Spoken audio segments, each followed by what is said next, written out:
I'm Angie from Fidelis, in case you don't know. Hi, Angie from Fidelity. Hello. So the team asked me to do just like a rundown, a refresher for mortgage programs. So that's what I'm gonna do today, but honestly, it's just like a workshop, just ask away any questions. I did bring 2 flyers that we're gonna get to you ASAP.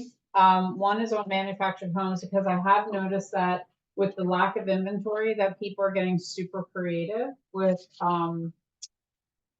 What they call a home. okay.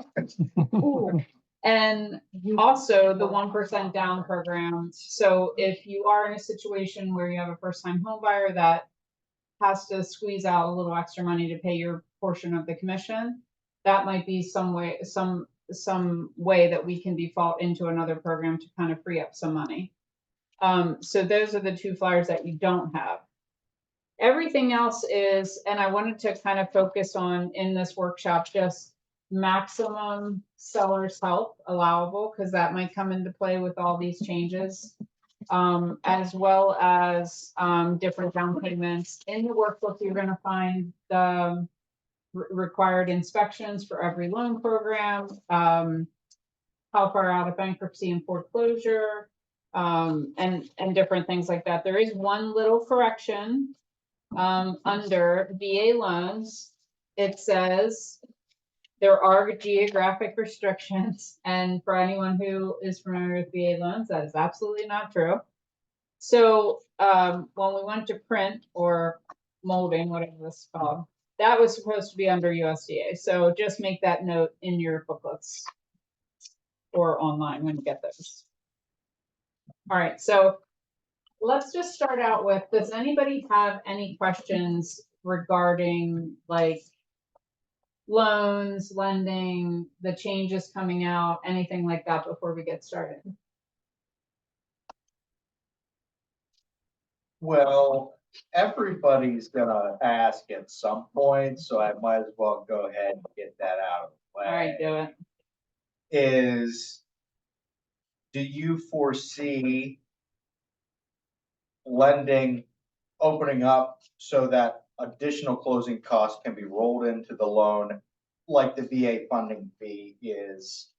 Do you see that happening with Fannie and Freddie? Do you see that happening with FHA, where additional closing costs might be rolled into the loan? So just a side note, USDA allows 2% of the closing costs to be rolled in.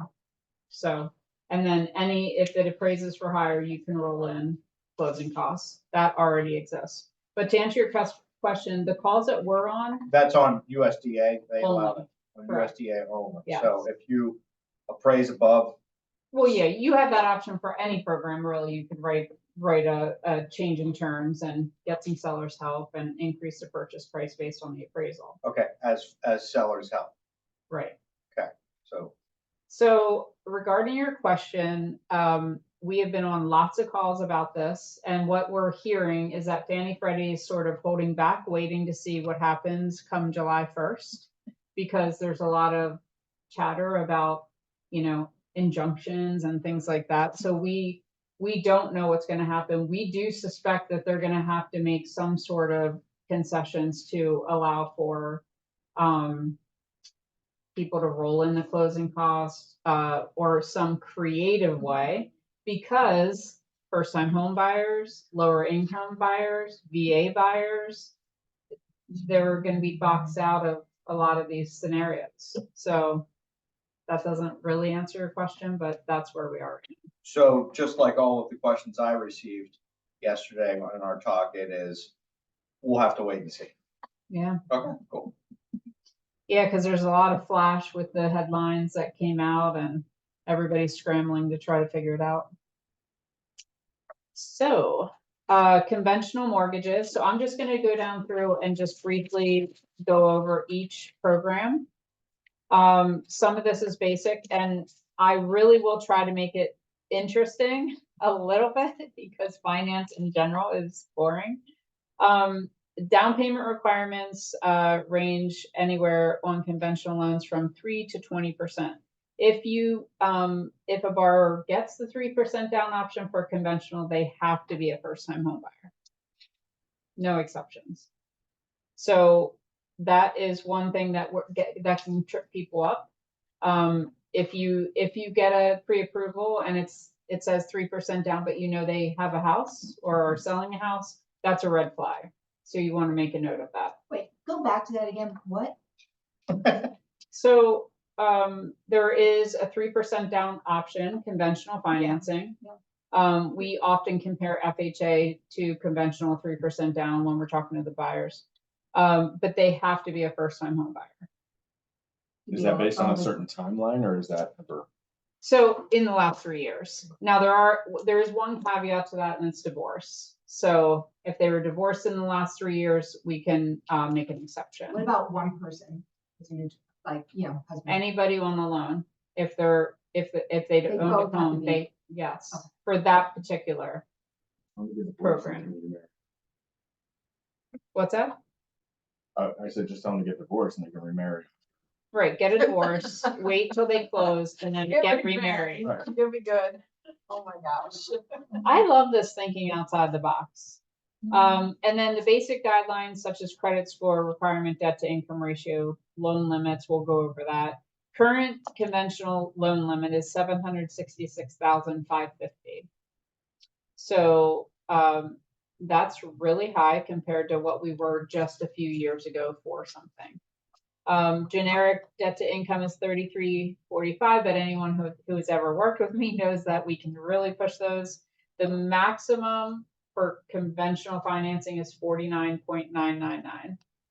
If they're above that, we're gonna have to flip them into something else.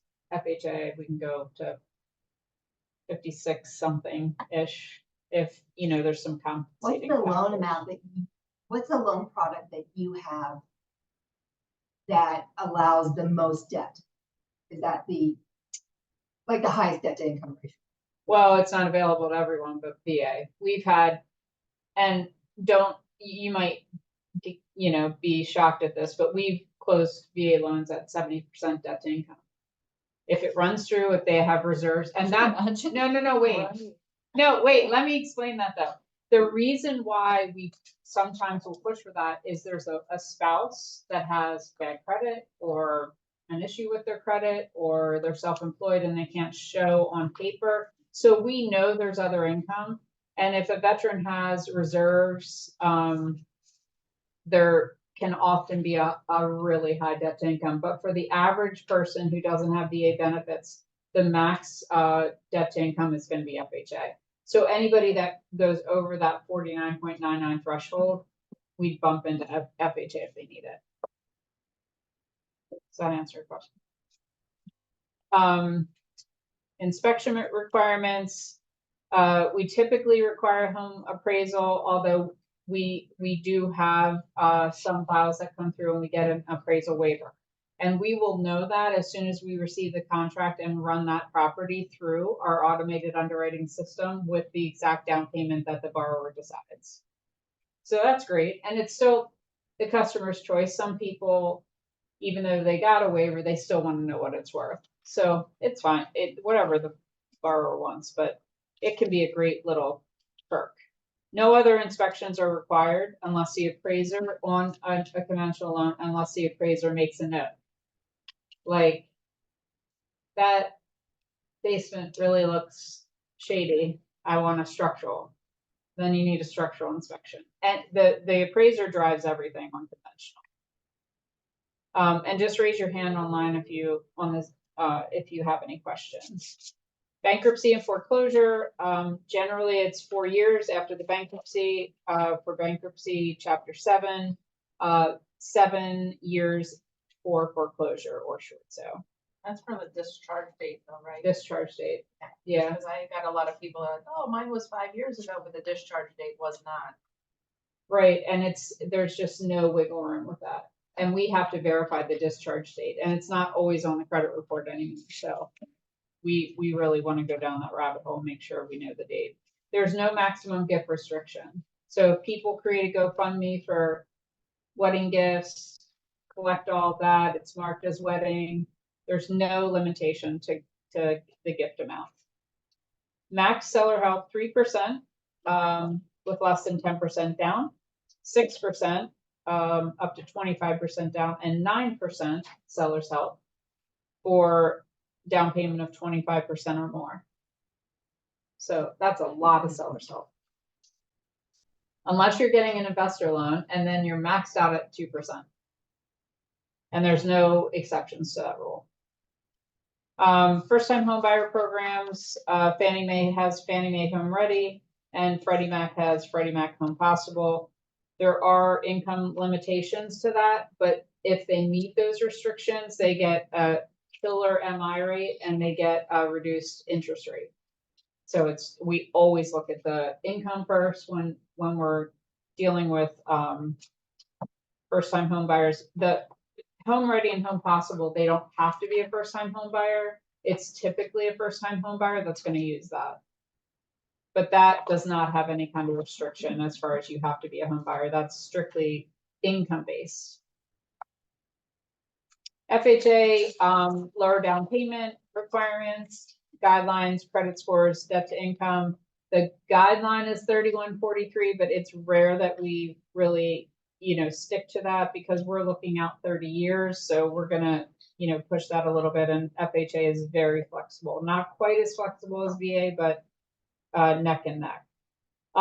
Again, no inspections are required unless the appraiser calls for it. People often think that pests are required for FHA and they're not.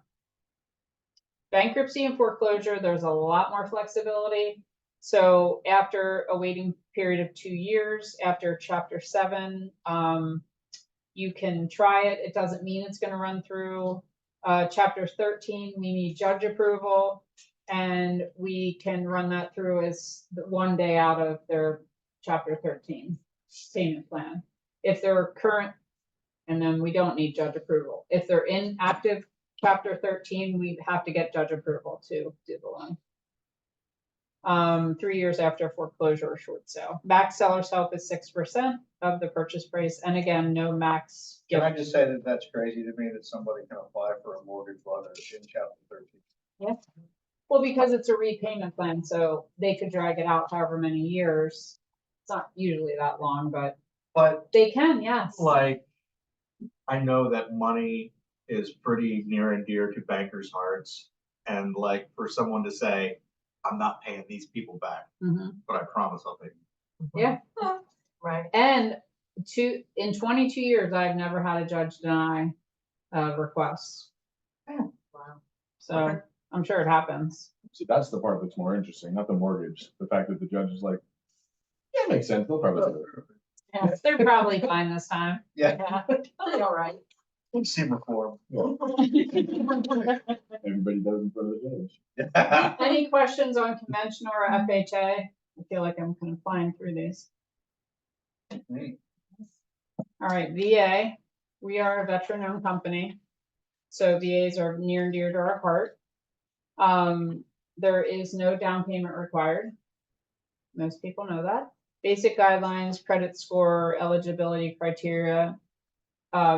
We'll go over those. Inspection requirements. VA does require an appraisal, just like FHA and conventional. Termite and well inspections are required. Septic is only required if the appraiser gets chatty on the report. So again, we really don't run into any issues. Probably as a listing agent, you're going to go down that rabbit hole way more than we are as far as, distance and things like that. Bankruptcy and foreclosure, VA is the most lenient with 2 years waiting period after Chapter 7 or foreclosure or short sale. So super quick. And max seller's help, there's a little bit of a myth about this. There's no real set maximum seller's help, but the amount cannot exceed the actual closing costs and prepaids that the veteran's going to pay. We typically don't see anything higher than 6% because it just doesn't exist. The costs don't exceed that typically. Again, there's no max gift restrictions and there are absolutely no geographic restrictions. That's on the screen.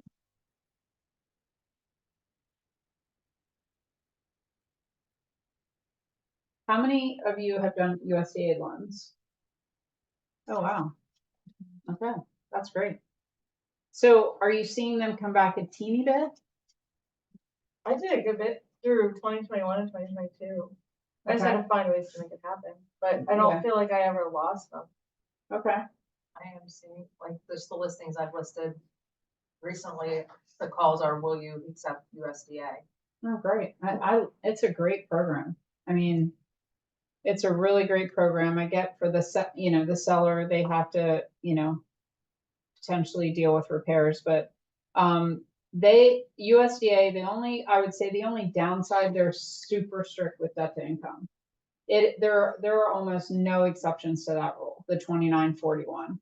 They have a list of reasons for exceptions, but you have to go to USDA, they have to agree to accept the loan with the higher debt to income. And so that's our biggest issue with USDA running into that is people's debt to income. So inspection requirements, appraisal, obviously, well is required. Termite and septic are only required if the appraiser makes a note of it. They're like, oh, there's a bunch of termites running around. You might want to get that checked. Question online. Yeah. What is the VA contribution charge for non-service connected veterans? Mike? No, Sue Johnston. Oh, okay. Susan says, Susan, you want to explain that a little bit? Yeah, if you're service connected, then there's no down payment, correct? If you're not service connected, there's a charge. There's like $4,500 contribution, which helps to offset other veterans. Talking about when the they funding keep- fee? Yeah, So- funding, so funding fee. Yep, okay, I gotcha. So there is a VA funding fee. It's determined by their certificate of eligibility, active or retired or disabled.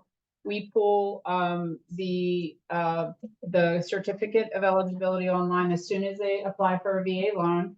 It will say right on the form if they're exempt from the funding fee or not exempt. And typically the exemption is disability driven. So that's really the only exemption to that. And they have to be, I believe, at least 10% disabled to get the exemption. Can non-veterans, like family members, use a VA benefit? Yes, in certain circumstances, a widow of a veteran can potentially use their spouse's eligibility, but there's a process for us to figure that out and make sure that they qualify. Does the veteran have to be living? So you said a spouse, is that a widow, widower? Widow, yes. So if the veteran's not living, If the okay. veteran's not living, the the spouse, spouse could potentially use the veteran's eligibility. okay, what about divorce situations? Never have Okay. ever had that. Good, I didn't want her to get And it. I don't believe that's I don't believe I didn't want her to get it anyway. I don't believe that's a thing. Does that answer your question? Yes, thank you. So it's not a flat fee. It's just based on the certificate, what's been approved on the certificate. Correct. And the fee varies based on the first time use, the second time use, and then the term 30 or 15, it's adjusted based on that. Okay, thank you. Oh, you're welcome. Oh. For USDA.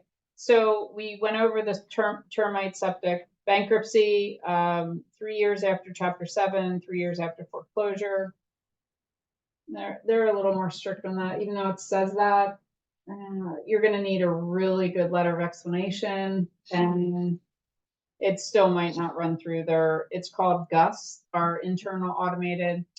Am I keeping you awake?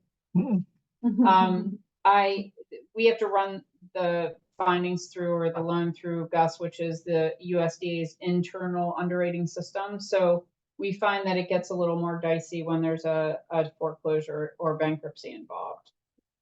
Max Seller's help is 6%, and closing costs up to 2% can be financed into the loan amount over and above the 100%. So somebody buys a house for $150,000, they can finance another $3,000 on top of that. No minimum gift restrictions. Does anybody know what a DSCR mortgage is? Debt service coverage ratio. Did you just read that somewhere? No, Wow.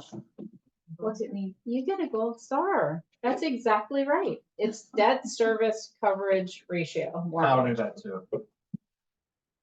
So what it is, it's a no income investor loan. So the two things, and I want to make sure that I say this disclaimer. When you're doing DSCR loans, bank statement loans, anything that's considered a non-QM or non-qualified mortgage, which isn't governed by the Fannie Freddie, it is legitimately like the Wild West. So every situation's different. If you're brave, you can hold on for the ride. It's a great program for investors who don't show a lot of income, which most investors are self-employed people. They're trying to, earn a living, survive, and, write off as much as possible. So the two basic things that drive this is your credit score. So we use the middle credit score, and then your cash flow. So a debt service in general, there are some exceptions to this, but I won't dive too far deep into this. In general, the principal, interest, taxes, and insurance have to be equal to or greater than the incoming rent has to be equal to or greater than the principal, interest, taxes, and insurance. So if it is, then the loan will be approved. If everything else is in line, you have the assets for the down payment, which is typically 20%. We do not ask for tax returns, P&Ls, nothing. You can close in an LLC. It's a higher interest rate, but you work that into your cash flow to see if it's going to work for you. So it's been a really great option for investors, and they love it. So if you work with investors, you can throw that out as an option. Do you typically do those as a 15 or a 30? No, the thing that I would say, other than the no income that investors love, is that we go all the way to 30. Right. So you're cash flowing better. Everything is sort of looking better on paper because of it. And that's even with the higher interest rate. Quick question, does that mean the rents that you're getting right now, or can be potential rents? So we go by, so that's when it takes kind of some turns. If there's a lease in place, we default to that. If there's no lease in place, and regardless if there's a lease in place, we have to get a rent schedule as part of the appraisal. So we take the lesser of the two. So if there's a lease in place, If the plan is to terminate the lease on sale though, do you go off potential rent, or do you run any type of you run on HUD rates or anything like that? So we, as part of the appraisal for a DSCR loan, we require a rent schedule. So whatever the appraiser comes in with as far as the market rent, that's the amount that we will use. So if you guys have a way to determine that for your investors, I don't know how do you know the source for appraisers to pull rent schedules? midair. I mean, trust me. They're supposed to be running off. Sometimes. Part of it is supposed to be off of the HUD. I thought that was a real. I thought that was a real.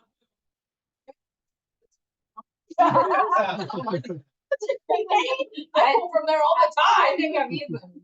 Yeah, I have used them before. So, It's supposed to be on the HUD schedule.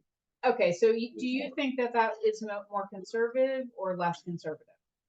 Less. As far as rents? Yeah, Less. less conservative. Okay.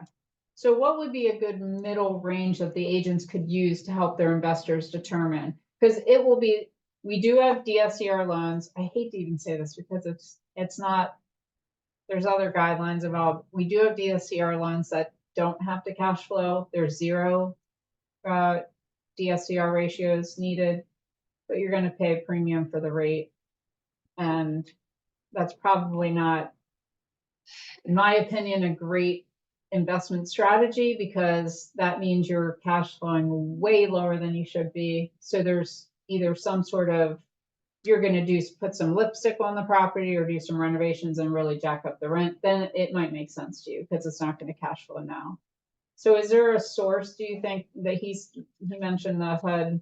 Well, it's tough for appraisers because, there's no central clearinghouse for rentals in the residential or commercial world. So lease and rent comps are like gold to appraisers. So if you are representing an investor as a DSCR, borrower, I would take the extra time and reach out to some local investors and get some rent comps that you can provide to that appraiser. Oh, that's a good It idea. go a long way. Yeah. So you don't think they're pulling them off Zillow? No, this is a serious I mean, question. seriously. No, I was gonna say apartments.com, like I would go there, search Okay. around it, look to Mhm. see what other, But if you know a local investor who has that stuff, like, can you print me off 12 months of your rent rolls for this property? Yeah, if you're doing any publicly available right now, you're not gonna find any anyway. Right? They're all really expensive. And, the stuff, the ways that rentals are marketed are either word of mouth.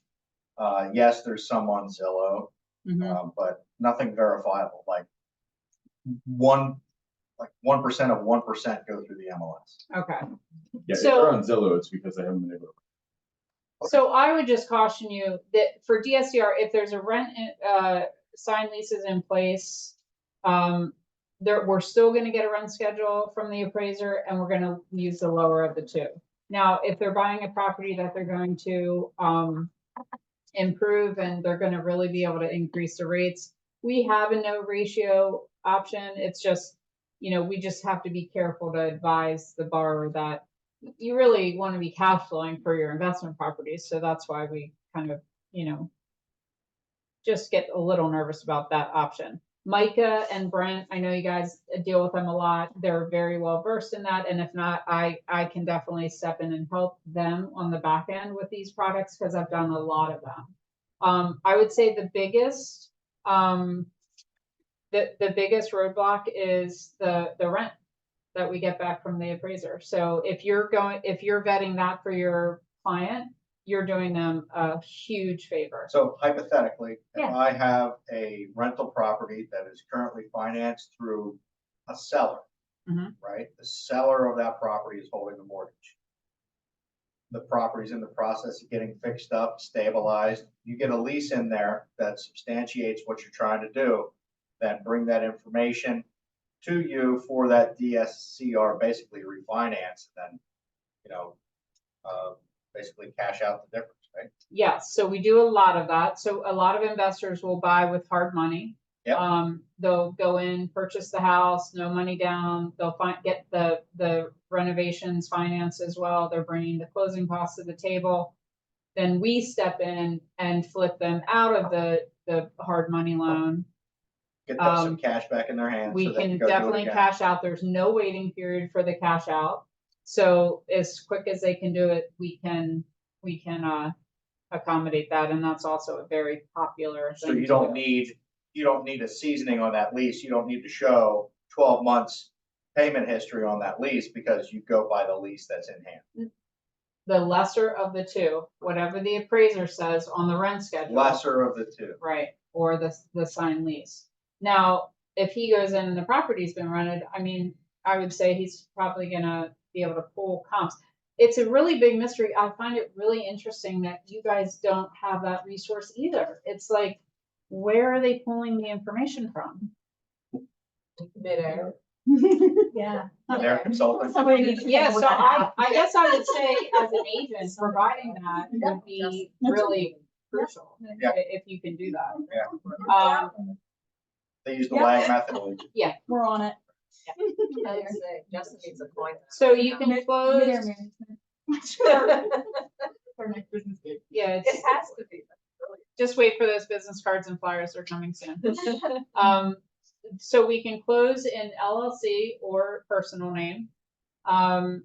You have to have enough for at least 20% down. If you're cashing out, it's 25% down, but that's on after improved value. So if you're with a hard money lender now, the other thing you can really do for your clients as an amazing service is really hone in on that after improved value, because I was just telling Chris before the class started, I had a deal fall out. Her agent, they're in Berks County, swore that the property is worth 175. After she did the repairs, the appraisal came in at 115, and she Really? owes 105. So she can't get out of her hard money loan. So we had a 2-unit property, they used single family homes as comps, the agent. So if you can help your investors with the after improved value and really hone in on the right amount, that would be great. Some other kind of weird things with this, appraisal with rent schedule, we already covered that. Like I said, it's a wild west, so the bankruptcies and foreclosures, they're not as strict about, which is kind of weird because most people, sorry, would walk away from an investment property before their primary, and then max seller's help is a hard 2%. There's no exception to that. And 0 gifts allowed, none, not a penny. So that is, we've run into situations where people don't have the funds, the down payment, so that can get a little tricky. Any questions on DSCR? Do you have any more? Yes. Any questions on DSCR loans? Can you repeat the down payment again? So the minimum is 20%. If you're gonna cash out, well, if say you're with the hard money guy and you're cashing out, flipping out of the hard money guy, you're gonna be at 25%. There are some exceptions to that rule, but I just say, just be prepared. And that can be equity. That can be equity, yeah. Right. Well, a refinance, you don't need any money. Right. Other than you need reserves, but that can be in the form of 401k, IRA. I mean, we're pretty liberal on that. If you are in a situation where your buyer is buying, and these people come in, get hard money, they settle in a week, 2 weeks. It's a dream for everybody involved. But if you are writing something for a buyer and they're using hard money, you want to give us a call, make sure the note has to be recorded with certain language. The payments have to be spelled out. If there's a lump sum payment at the end, that has to be that has to be spelled out. So you can avoid some hassle and headache if you just give us a call. We'll kind of talk you through that. Even though we're not involved in the hard money stuff, we still have to get some proof of certain things. Any questions online about this? It's been quiet. Okay. All right, so I added this because this is some of the things that we run into as lenders. That if you see, you want to probably just like pump the brakes a little bit, like proceed with caution, or maybe just do a little more digging. Condos need to be approved. Lots of them around here already are, but if it's a condo, that's the first thing that you should probably tell your lender. Hey, it's a condo, they're priced different. There's different down payment requirements potentially based on the condo unit itself. We have to order the appraisal on a different form. So if they're a condo, first thing out of your mouth, tell us it's a condo, then we'll, figure it out from there. Oh, great. No, they're not bad. It's just different. So it's different than a single family. I have a quick question. Is there a list somewhere that we can put in the name of a condo to see if they're approved? Yeah, so HUD, there's a condo lookup, and Oh, okay. I can send her the link, or I can send you all the link. You can put it out there. Would you like to see it? What? Would you like to see it? Oh, you're pulling that. Yeah. Yeah. No, I was just curious. It's great because it comes up now. That's for FHA, and then we have back end stuff that lists we check for Fannie, Freddie. And like I said, a lot of the condos around here are approved. If there's any kind of lawsuits or anything like that, when the condo association provides the documents, that can get a little hairy for the approval. Because if they're in active litigation, you probably want to prepare for maybe a little bit more of a bumpy ride than normal. Okay, multiple parcels on one transaction need to be deeded together. Excuse me? Multiple parcels. I just cannot repeat that. I was like, So a house is on one parcel, then they have the neighboring lot. It just has to be on one deed. okay, Yeah. that makes Zoning other than residential. Let's Yeah. come back to that a second. So Okay. they're from one deed, bottom, and now I want to sell that lot off separately. You have to satisfy the whole loan for the lender to be able to separate that lot since they're deeded It's together. gonna be tricky to get that out. Okay, So if you want to subdivide that before it happens, so that's something, then you we're know, only financing the one parcel. yeah, because if your client said, this is what I'm planning on doing, and we don't Yeah. that's a good recognize that point. one fact, that, that could be an issue.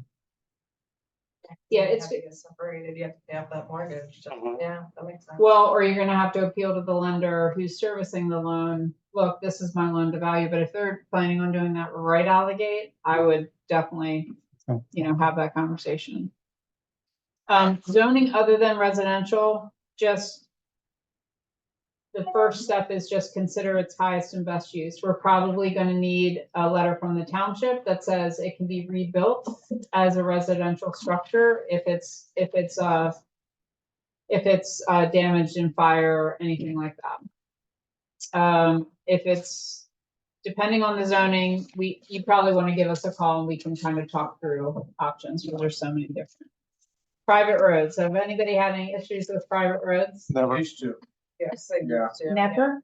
yeah, we don't have problems with that anymore. no, Wait, why, you found a magic pill? well, Yeah, we just don't deal with them. You turn them down. it used to be a big problem for maintenance agreements on VA, but the Pennsylvania legislature passed a law back in 21 that kind of eased that up and made it that you could sue for damages, but I guess attorneys or bankers would still like something hard and fast. Yeah, they do. We're gonna ask for a private, maintenance agreement in most cases. Just something. What, it just can't be like, hey, I'm gonna mow that end. Or plow that end, you're gonna plow that end on a handshake, but, private roads. Mobile homes, I have a little flyer here for everybody online. So I was saying earlier, not sure if I was online yet, but with the lack of inventory, I see that people are getting creative and trying to, think outside the box for housing, and that includes manufactured homes. So we do have options for manufactured homes. Micah is our manufactured home specialist. But call him. No, I'm just joking around. Can we talk about this program? Yes, please. Yeah. Oh. So, What? All right. and the only reason I'm talking about is because on proceed with caution, mobile homes must be built after 76. So I thought, we'll just segue into this. The problem is that hidden between the walls, between what they did, is a single, not a double. That's the problem. That sucks. Okay, never mind. Mhm. So it must be a double wide. Yes. Okay. Tags off on permanent, Mhm. Not in a park. not in a park. And it checks everything. Like permanent Permanent. Like on retired. piers. No, hurricane straps, I'm sure. Here's a Hurricane strap. permit. And if you don't know what we're talking about, refer back to the recorded training from last month. Correct. Yeah. Yeah, you guys just went over this. So we are going down a rabbit hole to try to find some options. We're just blown away that the prices of manufactured homes and even single wides. And we just feel like if there's a resource out there, we did find one. It's not live. We're still vetting it because we're not going to put our name attached to something that's going to be a problem. That would potentially handle stuff in parks, single wides, that are on wheels that still have tags. So we'll keep you posted on that. But yes, this is for double wides, primary residence, built after 1978. When we say minimum credit score is 550, I mean, Minimum. they have to make that fly, just to give you perspective, they're gonna have to have some massive either reserves and when I say massives, like a few months, 3, 4, 5 months.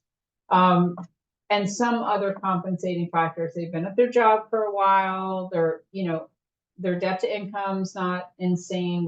We can't push the debt to income and push a 550 and all those things in one. But if 550 is your only problem, Okay. If you're a unicorn, this will work. No, I'm not saying that. Just saying we can't do all of the things And a 550. and a 550. But if 550 is your only issue, then there's potential some options.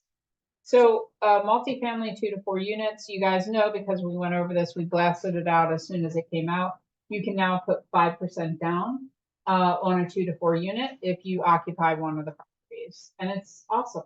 It's a great program. Just have to find the 4 unit or 2 to 4 unit.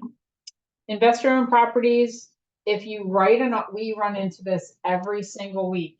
If you write an offer on a property and you notice that it's an investor or that it just sold, call us immediately. Because If the seller's an investor. correct. Or if they just bought it. Because you guys can see when you pull up, when you're writing the offer, you'll see when it you check the last transfer date. Theoretically. Right? Okay, just if you don't do that, you want to start it because it'll save you so much headache down the road. Because there's certain requirements for FHA, conventional, not so much, but we still want to check that for you too. Our job is to try to avoid the landmines for you so that you have the smoothest transaction and your client has the best experience. Properties that have transferred with more than one owner in the 12-month period, that's going to be a red flag for potentially a red flag for the underwriter, and I would just probably, try to get to the bottom of why that is. So that's a wholesale situation. More than one property owner in 12 months. Right, and some people come in, they buy, then they turn around and sell it to an investor, flipper, then they sell it to the end buyer. So you're saying someone buys a property and they flip it and they're on the market in 6 months? That's fine. Okay. I mean, we can do it. It's just that let's just have a conversation about it and make sure whatever loan program there are, we're going to be cool and not run into any issues. That's all I have for the brief overview of the loan programs. And then the other flyer we have is the 1% down. And we sort of touched on that in the very beginning. So we also have a 100% FHA loan if needed. If anybody has a borrower that needs that, just give us a call, give Mike a call, Brent, myself, and we'll talk you through that. The strategy with the 100% program FHA is this is probably a short-term solution because they're short on cash.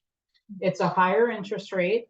So it wouldn't be a long-time strategy that I would want to see somebody in, and we would look at refinancing after 6 to 9 months if possible.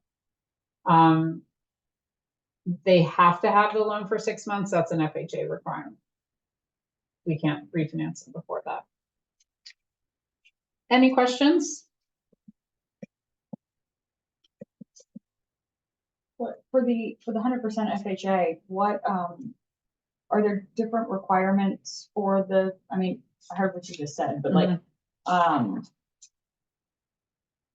Different DTI, different credit score. yeah, all that good stuff. Same as at regular So FHA. then how high is the interest rate in comparison then? So why wouldn't someone want to do this? It's just a rate. You're looking at anywhere from 3/4 to a point higher in interest rate for that. I mean, I know I just want a full disclosure because I don't want people calling and saying, yeah, let's do this. Because it is a higher payment, it's a higher interest rate. But it could solve the problem of being short on cash without having to go to the USDA. So I don't know what you guys have seen. We've had a lot of contracts come through with seller's help. So I don't know. What does that mean? No, you haven't seen that. I know it might just be pockets, but we've definitely seen it. Where houses are, if they've been on the market more than a minute, sellers get a little antsy and worried. Now, I obviously have also seen what you guys are probably seeing the most is the cutthroat multiple offer situation over ask. So that 1% doesn't seem to scare you. Mm-mm. That's good. Especially when you have someone that needs a home, Mhm. has no cash. We've been in 8% before, and Yeah. if we're at a 6.5 or a 7 now, and you're going back up to an 8, Marry the home, date the rate. pretty much. I know, and that's the great thing about it, is being open to, we're gonna be on heightened alert to make sure that if rates, the Fed just announced their status quo, but they still said that they're anticipating 3 rate, lower rates, movements in 2024. Who knows what's gonna happen, because they've already said that before. I'm looking at it like this, I mean, an FHA buyer's already got limited cash, if this stuff with having to pay buyer's agency commission and all of that. If they qualify for the 100%, then they can use their cash to I be mean, they're able not to. gonna blink at an 8 or 9% when they have credit cards at 30%. Right, Online, Susan asks, for that, is there a mandatory timeline to refinance? 6 months. 6 months. There's no wiggle room. HUD requires, you can't refinance. You can't even apply for a case number, a HUD case number that we need to refinance before 6 months. It's 6 months, you're stuck, Mhm. whatever it may be. Yeah, and we'll 6 talk months through that versus strategy. That's what Yeah. I'm thinking. That's what I was thinking too. And you have closing costs and, to refinance, but to get into a house where, people are facing just insane rent prices. I mean, it's definitely something to explore if you have somebody tight on funds, or, they have to pay a buyer's agency fee where the seller's not paying it. So we have lots of options. Think outside the box. No, hi, this is Sue. I just was asking, mandatory timeline as far as they can keep the 100% for a long time, but they get into a bit of problems that they can't do anything to refinance. Oh, I'm sorry. Yeah, it's just a regular standard 30-year fixed rate, but we would make some sort of strategy to keep watching the rate, and when it drops, that we could hopefully refinance them into the lower rate. Hey, Angie, if rates go up and they decide to stay in that low, does the PMI drop off whenever they hit a certain ratio? Never. Okay, It's the life of their lifers with mortgage insurance, okay, Yeah. just like FHA. regular FHA. Yep. Hmm. Yeah. That's all I got. Yeah. Thank you. thank you, Andy. Lifers. You're Thanks. welcome. Appreciate everybody coming on. Any other questions online? Terry will send you all the stuff, the good stuff. Yeah, I have a question. Of course. So somebody comes up and they want to buy this house. They're going to look at it tomorrow and their credit score is 475 or in the toilet. Okay. So you guys give them a little piece of advice as to ways that they can improve and maybe help them with working toward their goal. We do in sort of a 2-step process.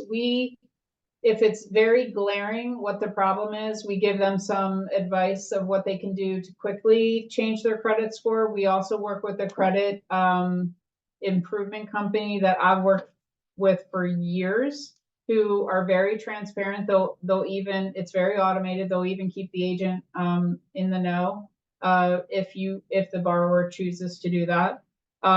They will review the file for free and then give the borrower options before they sign up for any kind of program. And we've had great success having clients come back to us in a mortgage approvable ready state. So yeah, we do like a 2-step program process. Well, thank you very much. That's very helpful. Yeah, you're welcome.